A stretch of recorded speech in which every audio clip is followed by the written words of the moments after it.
What's going on, y'all? Welcome back to another episode of the Knowing is Knowing podcast. I'm your host, Rashad Young, and as always, I appreciate you all. Appreciate the journey, appreciate all the love and support. I've been on Threads lately, guys, so if anybody who is a fan of Threads, it's one of my favorite new apps. Well, it's not really new, I guess, because it came out last year. Anyways, I appreciate you all so much for tuning in to another episode. Hope all is well. Praying for a peaceful week for you all. Praying that you have a peace of mind. And, I think today I really just wanted to just talk about, just the overall essence of really valuing who you are as a person. I think oftentimes we're kind of told to live in a life that's very modest and shortening of the light that I believe that each of us all can present to the world. I'm a very huge fan of humility and living life in a very humble and a space of understanding one's importance of knowing the reasons why we're here. I don't think anybody is more important than the other. And unfortunately, it really does bother me that we do live in a space in the world where idolizing others is kind of like at the forefront of determining the pinnacle of what it means to be successful. Like it really, really does something to me, because people who were exceptional in their space and craft do the same things as other people. They just do it differently. Some people were given God-given abilities and talents. Some people just work relentlessly hard overnight and they just caught a stride of luck and grace. Some people are just well-connected. And, our bar today is through the lens of other people, through the lens of what we see. It's always a sense of comparison of what we should have versus what we think we should have versus what we do have.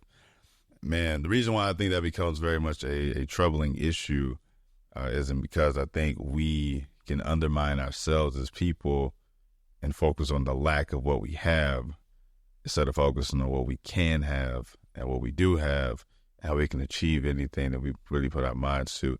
It's just the understanding of knowing that our timing and those markers for those experiences may look different. It does bother me to a sense to know that our minds and our lives are in the space of thresholds of markers of which we have to achieve things by certain ages to feel good and have this sense of accomplishment. And yet I still think many people feel empty when they get that sense of accomplishment, or kind of like I didn't realize it was going to be this difficult kind of comes into space. Like, I think the best time for anybody is that figuring out stage when you're really just trying to figure out what it is that you want to do, because you'll never get that time again. Because whenever you reach that marker that you want to reach, you will be a shell of that person before. Like, sure, that'll be the foundation of who you are, and sure, that'll be the person that got you to the point where you are today. But the figuring out stage, I do believe, is the best stage for anybody to be in, because it's still like this innocence to the idea of what is important to us. Because when the experience happens, and it happens in real time, I feel like everybody does that, where it's like, man, I wish I can just go back to just being that person again. I think all the time how many times I've said to my friends, I wish I can just go back to being a college student again or a high school student again, just because of the innocence that came with understanding what it means to be an adult and to live a life of just figuring out paying bills and still figuring out what it is that's important to me. There's just an innocence that those times had. There was a freedom that I think those times had, because now it's just trying to strive to reach that point of where I can feel like I can sit back and be like, I'm happy for the work that I've done. And maybe that's just a me thing. But I don't feel that I'm the only one who thinks that way. I feel like a lot of us are comparing our past to now to the future. And once we hit that future self, we kind of sit back and be able to relax and be like, yeah, I did that. But deep down longing for that old sense of self of finding ourselves. It's weird. I can't explain it no better than that. If you watch this, because I will definitely clip it up. Like, please tell me if I'm wrong in that space. But I just think that people really do enjoy the chase and the climb more than the actual success itself. Like, now we're talking like monetary, sure, money I feel like will make a lot of people's lives easier. But you also really hear people who do have money wish that they could kind of, be in a different space where they did not have as much money, just because they know what comes with it now. After you buy everything you want, you still feel like there's people that are having their hand out asking for more. There's somebody always asking for more. And that's kind of it's a very unique space to be in. It's something I always imagine in my head, like, what would that be like to be in a space where, people can ask you for whatever, and it's at your disposal to be able to give them whatever. Like, I feel like that's a very unique space to be in. Probably very privileged and very blessed space as well, too. But I think it's very unique. I even think in the sense of, still one of my aspirations is to be a New York Times bestseller, which I still think I'll be one day. And I always ask myself, when I get there, will I feel any different? Or what I wish I was still this guy right now, still trying to figure out what books to write. I was struggling with procrastination at times to get past the threshold of myself and my own fears, my own insecurities sometimes in my writing. Like, it's a very unique space.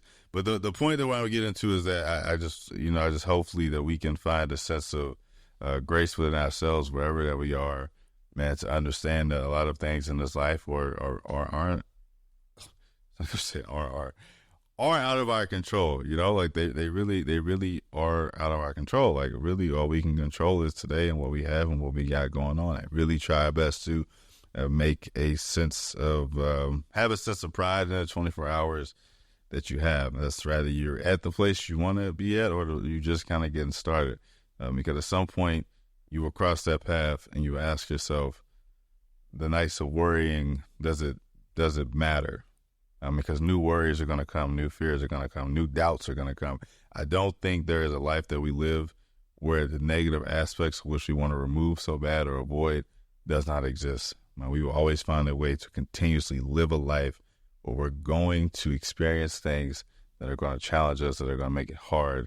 And it's always a new way to redefine ourselves, to really understand what it is that's important to us. Like, it really is a unique thing.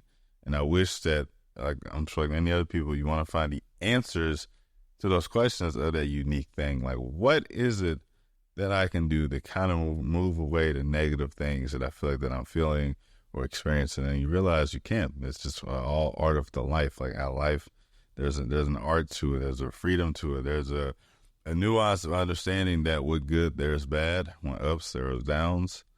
With love, there's pain. Like, you really can't avoid it. And it just makes you who you are, and it also makes the experience of the human experience very unique.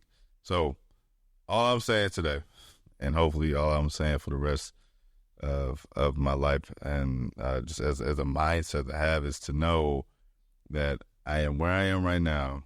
It is okay. Life will be okay. Things will work out as I wanted to. I just have to stay persistent in the journey, and that's important to me. Continue to try to be good to people. Continue to try to live with an open heart and understand the flaws that I may present in the world are always growing points to becoming a better person. There's no reason to beat yourself down. There's no reason to hurt others. It is simply understanding from your mistakes, becoming better, and moving forward. With that being said, I appreciate you all so much for another episode of Knowing is Knowing. I got a lot of interviews coming soon.